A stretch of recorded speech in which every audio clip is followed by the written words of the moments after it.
Welcome, here I've got HUAWEI P40 Pro Plus and I'm gonna show you how to turn on and off the camera grid lines at this device. So at first you have to tap on the camera button here to open it.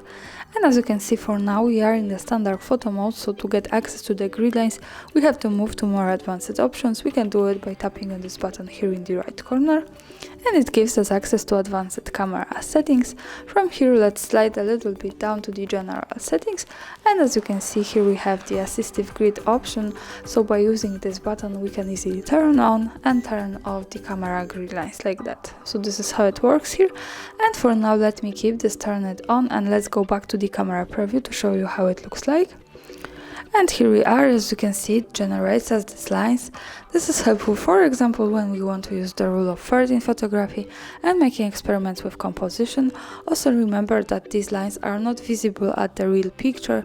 These are only help lines to help us taking better pictures. So let me take a photo. And now let's go to the left corner at the bottom. So this is the quick access to the gallery, and this is the picture I've taken. And as you can see, these lines are not visible here. So let's go back to the camera, and of course when we don't need it, we can easily turn it off by going again to this button in the right corner, sliding to the general and tapping on this. So as you can see, for now it's gone. So this is how it works here. Thanks for watching, subscribe our channel and leave the thumbs up.